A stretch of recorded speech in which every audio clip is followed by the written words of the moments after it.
Buenos días, queridos hermanos y amigos. Nos encontramos en el Centro para la Excelencia Familiar, donde comunicamos el Evangelio con fidelidad a nuestro Padre Dios, con fidelidad a la palabra de Dios, porque toda escritura es inspirada por Dios y útil para corregir, instruir, a fin de perfeccionar al hombre de Dios para toda buena obra. Entonces, con fidelidad a nuestro Padre Dios, a la palabra, con fidelidad a la familia y con fidelidad a la familia de la fe, la Iglesia del Señor. Qué bueno encontrarnos hoy, día domingo, para celebrar y regocijarnos en su amor, regocijarnos en su palabra, disfrutar de su amor y de su benevolencia. Quiero bendecirles a ustedes a través de la oración. Vamos a clamar a Dios pidiendo bendición para sus vidas, para la vida de sus familias, para mi vida, para la vida de mi familia. Que todos nosotros podamos, escondidos en la mano del Señor, podamos ser guardados por Él en todo tiempo, en medio de las dificultades que se presenten, cualquiera que sea la situación. Gocémonos y alegrémonos en el Señor, porque para Él de Él es su misericordia y para siempre es su palabra, que es viva y eficaz para ustedes y para mí. No se les olvide que estamos en el mes de la palabra del Señor, en el mes de octubre, y gocémonos y regocijémonos en la palabra del Señor. Padre, bendice, eterno Dios, la vida de mis hermanos del Centro para la Excelencia Familiar. Todos y cada uno de ellos sean guardados por ti, bendecidos por tu inmenso amor y por tu misericordia. Guárdales en Cristo Jesús nuestro Señor, y permite, eterno Dios, que todo lo que hagamos de palabra o de hecho sea para la alabanza y la gloria de tu nombre. Tu bendición sea sobre nosotros, sobre la vida de mis hermanos. Pasa tu mano sanadora y divina sobre sus cuerpos. No les dejes, Señor, con problemas físicos, con problemas emocionales, con sus problemas en la economía, con sus problemas de relaciones. Señor, sana nuestro hogar, sana nuestra familia, sana nuestra iglesia, sana nuestra tierra, oh Dios. Derrama de tu bendición sobre la vida de nuestras congregaciones, sobre la vida de nuestros hermanos, sobre la vida de sus familias. Derrama de tu poder, Señor, en medio de nosotros que te necesitamos. Este es un tiempo de angustia, de crisis, de incertidumbre, de temores. Pero, Padre Celestial, podemos venir a ti. Todos aquellos que estamos trabajados y cargados nos volcamos hacia ti, Señor, pidiendo que de tu presencia lleguen tiempos de refrigerio para nuestra vida. Bendice, Señor, la iglesia, bendice a mis hermanos. Te alabamos, bendito Dios, te exaltaré, mi Dios, mi Rey, y bendeciré tu nombre eternamente y para siempre. Cada día en ti nos regocijaremos y nos alegraremos. Y, Señor, permite que pronto podamos también congregarnos y regocijarnos de las relaciones fraternales los unos con los otros. Mientras esto ocurre, Señor, que allí en sus casas cada uno pueda meditar y reflexionar en tu palabra y disfrutar de tu amor y de tu infinita misericordia. Te lo pedimos en el nombre de Cristo Jesús, Señor nuestro. Amén y amén. Mis queridos hermanos y amigos, no se inquieten, algunos están afanados pensando en por qué no se abre la iglesia ya, si otras iglesias han empezado, si otros han comenzado. Bueno, queremos tomarnos el tiempo. Recuerde que durante este tiempo los científicos, los gobiernos han hablado acerca de una vez que se abrió el aislamiento que se tenía, el confinamiento, se permitió a la gente salir a trabajar, salir a las calles, están abriendo negocios y otro tipo de cosas, como también las iglesias, pero entonces se espera que haya un brote mayor y se calcula para el fin de este mes y mediados de noviembre. Entonces nos estamos tomando el tiempo esperando a ver qué es lo que va a acontecer y no apresurarnos para iniciar reuniones y tener que volver a cerrar de nuevo. Aparte de eso, que hay que cumplir con ciertos protocolos, tener ciertos cuidados, y estaremos acondicionándonos para eso, para poder eh, cuidar la vida de ustedes, cuidar su salud y también cuidar la nuestra. Fuera de eso, pues tampoco quiero darle gusto a la alcaldesa que quiere que le mandemos una lista de toda nuestra gente y de todo lo que está haciendo, porque no hay necesidad, solamente es con el ánimo de saber quiénes somos y dónde estamos. Entonces esperemos que se aplaque un poquito el asunto. Simplemente manténgase en oración y aproveche este tiempo para que a través de la palabra del Señor que está llegando a sus hogares tengan los servicios común y corriente.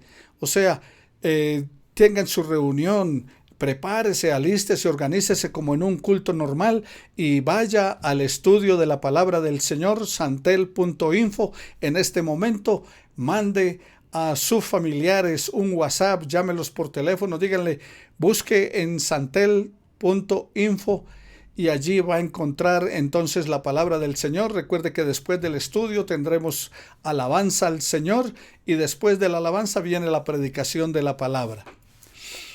Venimos hablando acerca del sermón en el monte o el sermón desde el monte, el sermón de la montaña. Y venimos tratando acerca de las bienaventuranzas.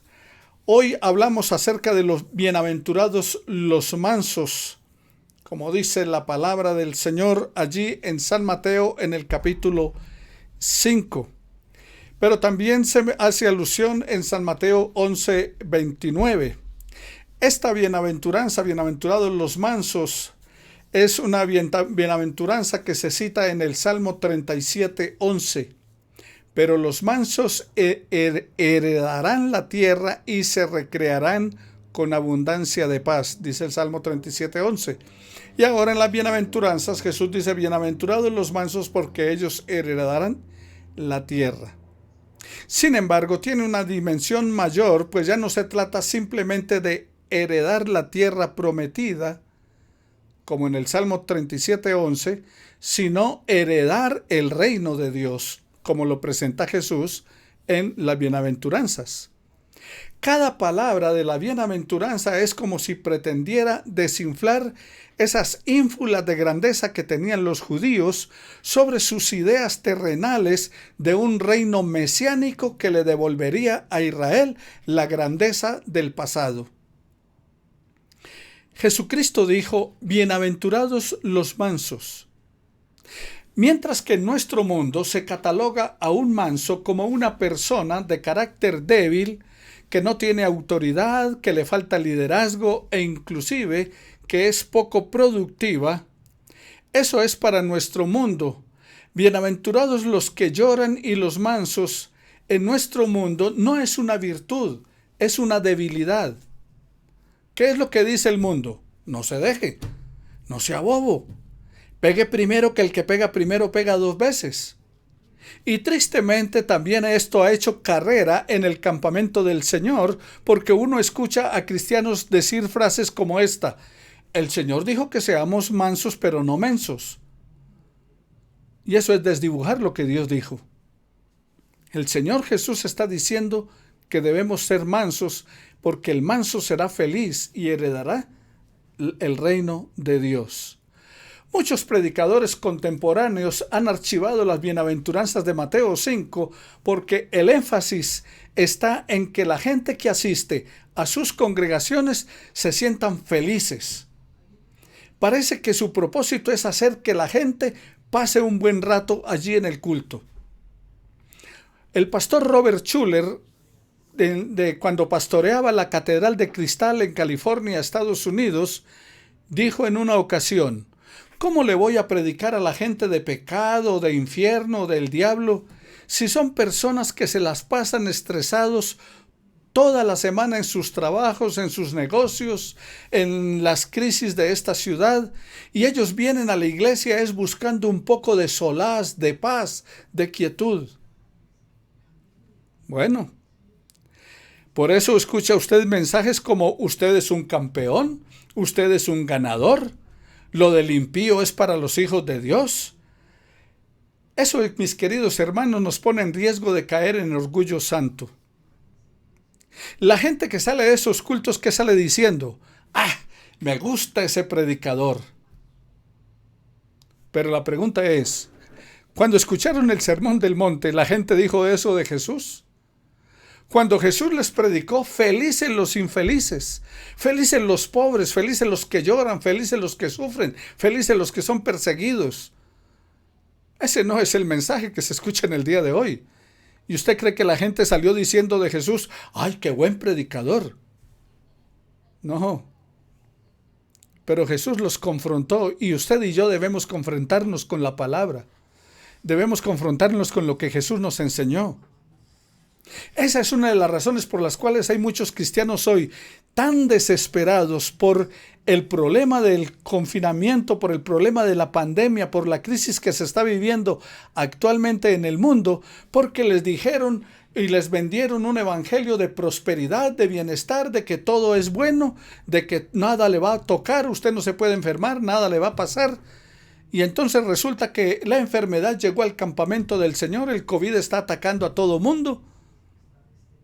Y entonces, ¿qué de lo que profetizaron al comienzo del año? Que iba a ser un año de bendición, de prosperidad, de maravillas. Que iba a ser un año genial. Que este es el año de la abundancia. Que este es el año de la bendición. Y resulta que ha sido todo lo contrario. Bueno, el mensaje del Evangelio es claro. El Señor Jesús dijo, si en el árbol verde hicieron estas cosas, ¿qué no harán en el seco? El término griego para los mansos es prau. Esta es una palabra polisémica. Polisémica quiere decir que hace referencia a diferentes significados que puede tener una frase o una expresión según el contexto. Por esa razón, mansos aquí puede significar humilde, suave, dócil, pacífico, afable, alguien que tiene dominio propio. Eso es el término prau en mansos. Esa palabra bienaventuranza, de bienaventuranza, tiene mucha similitud con la primera, pues los pobres en espíritu y los mansos son humildes. La mansedumbre, queridos hermanos, está incluida dentro del fruto del Espíritu Santo que plantea Gálatas capítulo 5, versículo 23. El manso no solo es aquel que es afable, que trata con suavidad a los demás, el que siempre está dispuesto a reconocer a otros como superiores a sí mismo, Filipenses 2:3.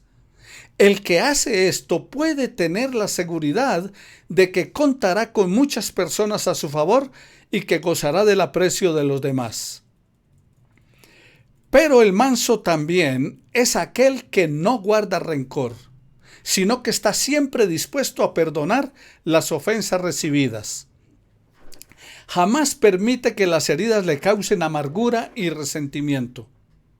No busca vengarse por sí mismo.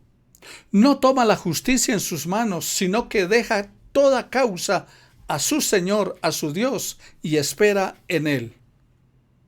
Además, el manso es aquel que es dócil, que está dispuesto a dejarse enseñar, a corregir, aquel que reconoce que es como barro en las manos del alfarero que necesita ser moldeado, que ha dejado su vida en las manos del Señor, aquel que siempre está dispuesto a que Dios lo transforme a su imagen y semejanza.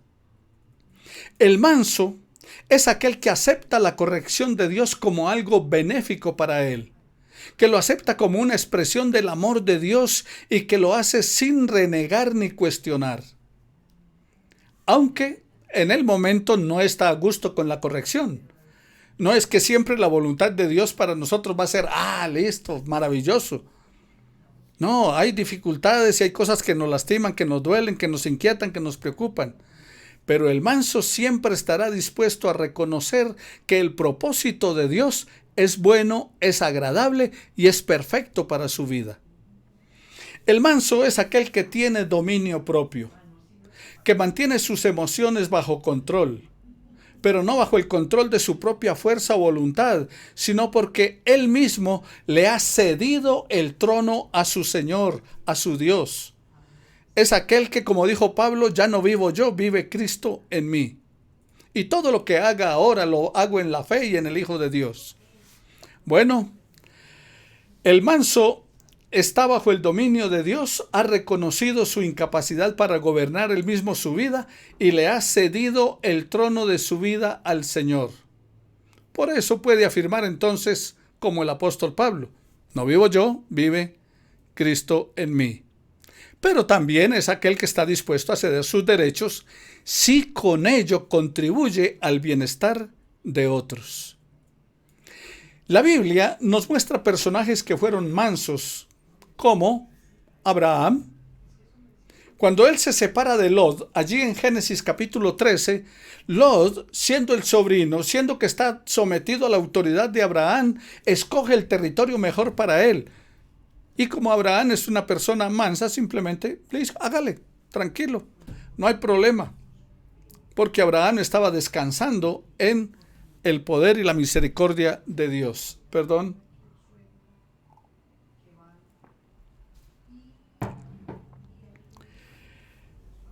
En Números encontramos también a Moisés, otro manso. Números capítulo 12. Cuando deja Moisés que Dios le defienda de sus propios hermanos que murmuraron y pusieron en entredicho su llamado de Dios y su ministerio. Y allí él mostró su mansedumbre, incluso oró por sus hermanos. También encontramos en el Nuevo Testamento a Esteban. Dice la palabra del Señor que valientemente Esteban, en el capítulo 7 del libro de los Hechos, denunció el pecado de rebeldía de su pueblo y oró por ellos a su favor mientras éstos le apedreaban. Recuerde, Hechos 7. Y por supuesto, el mejor ejemplo, el mismo Señor Jesús. Jesús se define él mismo como manso. Y nosotros debemos aprender de él. En Mateo capítulo 11, versículos 28 al 29, dijo el Señor Jesús que debíamos aprender de él, que era manso y humilde de corazón. Ahora, ninguno de los personajes que les he mencionado, y hay otros más, ninguno de ellos era flojo. Ninguno de ellos tenía un carácter débil. Ninguno de ellos era indolente. Tampoco buscaban agradar a los demás para estar en armonía con todo mundo. De Moisés se nos afirma la palabra del Señor que era manso, tanto así que no había otro como él en la tierra. Número 12:3. Pero sin embargo Moisés no era endeble o no era falto de carácter. Era una fuerza que estaba bajo el poder y el control de Dios. Cuando tenía que tomar decisiones firmes, Moisés estaba dispuesto a hacerlo. Y cuando debía airarse, también lo hacía. Pero siempre estuvo sometido al poder de Dios y ser una vasija útil en las manos de su Creador. Bueno, para recordar, quiero que ustedes recuerden acerca de los mansos. Manso es entonces el que cede el señorío de su vida al señorío de Dios, que cuenta con la inmensa bendición de ser objeto de su amor y atención. Y Dios dispondrá todo para el bien de él. Además, el manso, al ser bendición para otros, también se hace objeto de bendición para aquellos de quien es bendición. Pidámosle usted y yo al Señor que nos haga mansos, para que ese volcán que está dentro de nosotros esté bajo su control y que en vez de causar estragos se derrame como una lluvia de bendición en la vida de nuestros semejantes. Los que lloran serán consolados y los mansos recibirán la tierra por heredad. Recuerde, cielos nuevos, tierra nueva. Pero sigue diciendo la palabra del Señor allí en el versículo 6 del capítulo 5 de Mateo. Bienaventurados, dichosos, felices, los que tienen hambre y sed de justicia, porque ellos serán saciados. Hambre y sed son necesidades básicas del ser humano que si no son satisfechas pueden producir la muerte. El pueblo de Israel siempre le temía a las hambrunas frecuentes que se daban en aquella región. El libro de Génesis nos relata una gran hambruna que hubo en aquella época de Jacob, de modo que él y su familia tuvieron que ir a Egipto para librarse de morir de hambre. En el desierto, el pueblo que salió de Egipto e iba en su recorrido de 40 años padeció hambre y se quejaban porque creían que iban a morir de sed, sin satisfacer sus necesidades básicas. Una y otra vez el Señor les proveyó alimento durante toda esa travesía del desierto. Les dio maná, les dio codornices, les hizo brotar agua de la roca. Y también dice la palabra del Señor que su vestido no se envejeció ni su calzado se acabó. A través del profeta Isaías, el Señor promete a la comunidad judía que Él retomará el cautiverio babilónico. Y dice así: no pasarán hambre ni sed, ni los herirá el calor del sol, pues los guiará el compasivo, los conducirá junto a manantiales. Isaías capítulo 49, versículo 10. Por eso, este éxodo que nos presenta Jesús es mucho más glorioso que el primero. También el profeta Amós, al anunciar el terrible castigo que caerá sobre los israelitas debido al abandono del Señor, les dice: vendrán días difíciles, vendrán días, dice el Señor, en que enviaré el hambre a este país. No será hambre de pan, ni sed de agua, sino de oír la palabra del Señor. Amós 8:11. En este pleonasmo de Mateo, hambre y sed de justicia, en este evangelio la justicia se interpreta como el cumplimiento de la voluntad de Dios. Así que el justo, según San Mateo, es el que ansía de todo corazón que la voluntad de Dios sea una realidad en su vida. Pero también debe tenerse en cuenta que la justicia tiene que ver con una vida que se ajusta a las demandas de Dios.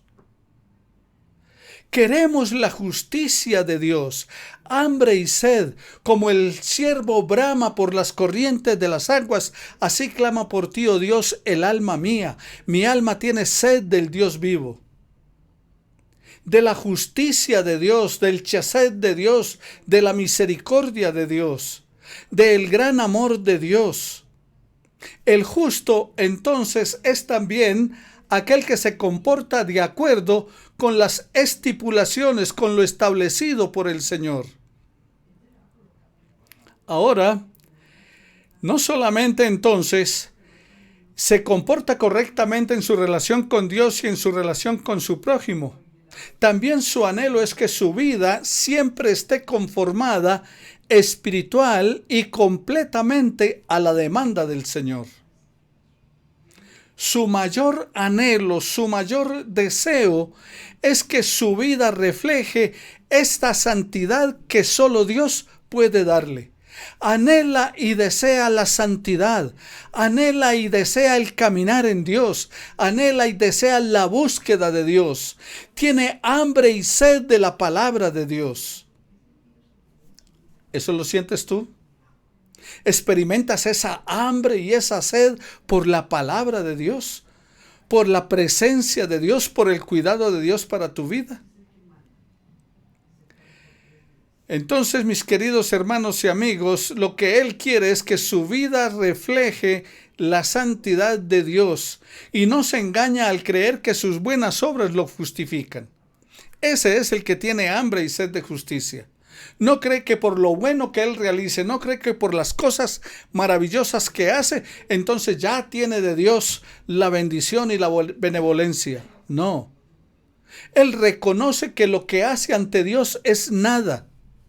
Porque el mismo Señor dijo: cuando usted haga algo bueno, considere que no ha hecho nada porque simplemente hizo lo que tenía que hacer. Entonces, el que tiene hambre y sed de justicia no se engaña al creer que sus buenas obras lo justifican, sino que admite que obró como dice Isaías en el capítulo 64, versículo 6, que es consciente de que por sí mismo no puede ser justo y que por eso requiere ser justificado por Dios mismo. De ahí que reconoce su pecado y se acoge a la obra redentora de Jesucristo, quien es el único que puede operar nuestra justificación. En Romanos 5:1 dice la palabra del Señor: el que por fe es justificado tiene paz para con Dios. Además, debe entenderse en un sentido mucho más amplio el de anhelar que en la tierra haya la justicia divina. Que en la tierra hombres y mujeres se ajusten sus vidas a la voluntad de Dios. ¿Cuánta hambre y cuánta sed tenemos usted y yo de que su familia se convierta? ¿Cuánta hambre y tanta sed tenemos que vamos a Dios humillados ante Él diciéndole: Dios, ten misericordia y compasión de mi familia, sálvalos por tu infinita misericordia? Que la justicia de Dios sea radicada en los corazones de tu familia, de toda la humanidad, para que reine la paz y la santidad. El evangelista afirma que quienes sienten esta necesidad recibirán la satisfacción, pues el Señor satisfará toda necesidad. Les perdonará sus pecados, les llenará de gozo y de paz y pondrá en ellos un nuevo corazón.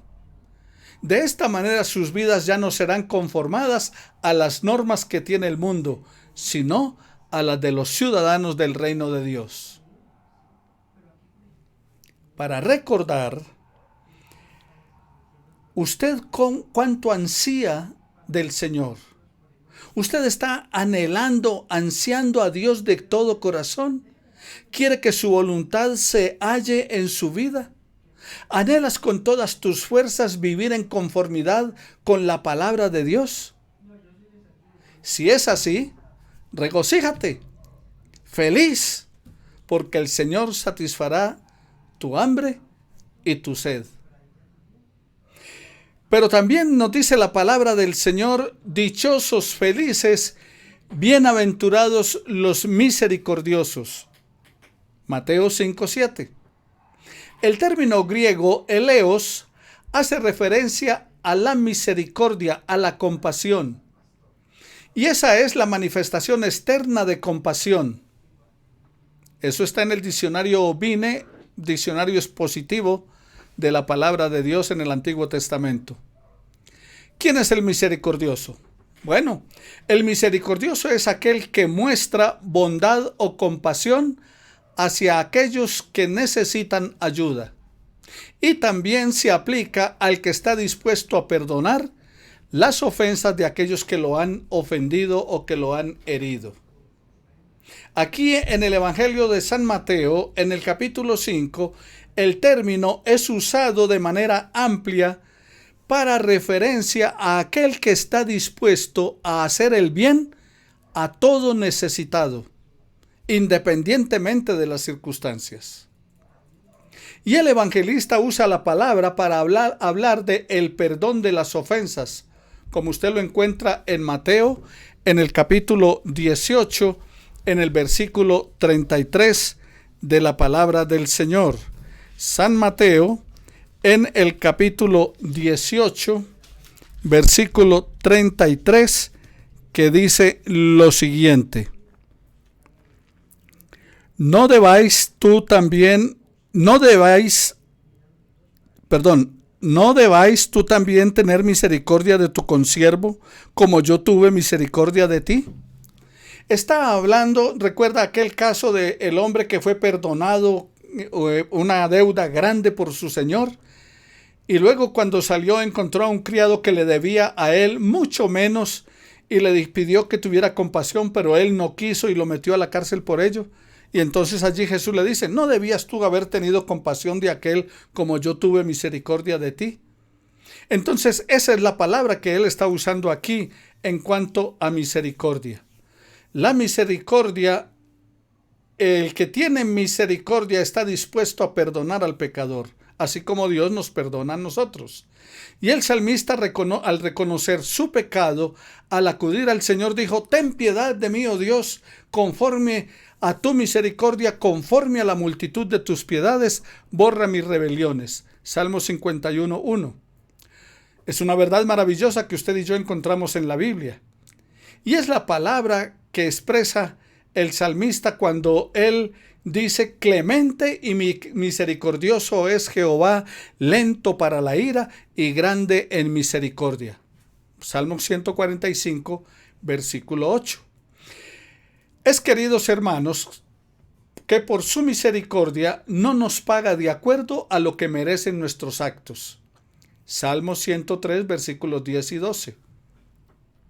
Por eso, usted y yo como pecadores podemos acudir con plena confianza ante el Señor, confesarle nuestros pecados y pedirle perdón. El que hace esto puede tener la seguridad de que alcanzará la misericordia de Dios. Primera de Juan 1:9 y capítulo 2, versículo 1. Y así como el Señor, mis queridos hermanos, tiene misericordia de todos y cada uno de nosotros, perdona nuestros pecados, igual nosotros también debemos ser misericordiosos con los que nos ofenden y pide perdón. Debemos estar listos para perdonar. Y es tan importante que el Señor Jesús lo puso como una condición para que Dios nos perdonara a nosotros nuestras ofensas. Al enseñar a orar a sus discípulos y para nosotros hoy, dijo: perdónanos el mal que hacemos, así como nosotros perdonamos el mal que nos hacen. Mateo capítulo 6, versículo 12. O perdona nuestras ofensas como nosotros perdonamos a los que nos ofenden. Al perdonar a otros, no solamente nos libramos de nuestro juicio, sino que también nosotros mismos estamos siendo liberados de la amargura, del resentimiento y del deseo de venganza. Así que la misericordia que mostramos hacia quien nos ofende se vuelve también hacia nosotros como una preciosa bendición. También el Señor es ejemplo de alguien que es compasivo con los necesitados. A todo lo largo de las páginas de la Biblia encontramos múltiples ejemplos de un Dios compasivo que atiende al necesitado. El salmista comparte un testimonio. Dice lo siguiente: este pobre clamó y lo oyó Jehová y lo libró de todas sus angustias. Salmo 34:6. Los ciegos que clamaron al Señor por misericordia: Hijo de David, ten misericordia de mí, como el caso de Bartimeo. En Lucas capítulo 18, el Señor Jesús se vuelve hacia ellos y les devolvió la vista. Lo encuentra también en Mateo 9, 27 al 30. El Señor espera que sus hijos también practiquen la misericordia con los necesitados, sin importar si estos son amigos o no. A través de la famosa parábola que conocemos como la parábola del buen samaritano, el samaritano no era el judío que cayó herido por los asaltantes, no era amigo. Recuerde que era un judío y el que lo atendió fue samaritano. No eran amigos, no se trataban entre sí. Pero el Señor nos enseña que debemos estar prestos a ser compasivos aún con aquellos que no son nuestros amigos. Lucas capítulo 10, versículo 29 al 37. Y nos pide nunca cerrar nuestra mano ni endurecer nuestro corazón ante nuestro hermano necesitado. Pues éste podrá clamar al Señor y nuestra falta de misericordia se nos contará como pecado. Deuteronomio capítulo 15, versículos 7 al 11. Cuando usted y yo mostramos misericordia, entonces podemos tener la plena certeza, la plena seguridad de que el Señor va a extender de su misericordia sobre tu vida y sobre mi vida. Les dejo lo siguiente para recordar. Pidamos al Señor que nos dé un corazón misericordioso, un corazón lleno de amor, que tengamos la capacidad de perdonar a otros las ofensas y que nos hacen ser generosos con aquellos que requieren compasión. Bienaventurados los mansos, bienaventurados los misericordiosos, Bienaventurados los que tienen hambre y sed de la justicia divina. Padre, te pido, Señor, tu bendición para la vida de mis hermanos, que tú guíes sus pasos, su caminar, y que esta palabra penetre en su mente y en su corazón y les ayude a vivir en ti y para ti. Llénalos de tu presencia, llénalos de tu amor, y Señor, que esta palabra les edifique y edifique la vida de su familia. Que esta palabra tuya, Señor, toque la mente y el corazón de todos los que la escuchan en este domingo y también durante la semana a través de las diferentes plataformas digitales. Gracias te damos en el nombre de Jesús nuestro Señor, y quédate con nosotros en este resto de servicio para continuarte glorificando y exaltando. En Cristo nuestro Señor. Amén y amén. Bendiciones para todos mis queridos hermanos. Y no se les olvide, continuamos glorificando el nombre del Señor. Queremos elaborar algunos mercados para llevar a algunas personas necesitadas que han sido o se han venido evangelizando y discipulando por algunos hermanos de nuestra congregación. Entonces vaya preparando, si usted tiene algo, puede aportar algo, sea en especie o en dinero, para que elaboremos algunos mercados y llevemos a estas personas. También con sus diezmos y con sus ofrendas estaremos adquiriendo algunos de estos productos. Por lo tanto, no deje de hacerlo. Usted está siendo alimentado por la palabra del Señor, no solamente el día domingo, sino también durante la semana. Así que el ofrendar, el diezmar, el contribuir para el sostenimiento de la obra del Señor, eso no ha parado. La obra continúa su marcha, sigue funcionando. Seguimos enseñándoles, seguimos compartiéndoles la palabra del Señor, seguimos orando por ustedes, y ayúdenos también a que podamos ayudar a otros. Bendiciones para todos ustedes, mis queridos hermanos.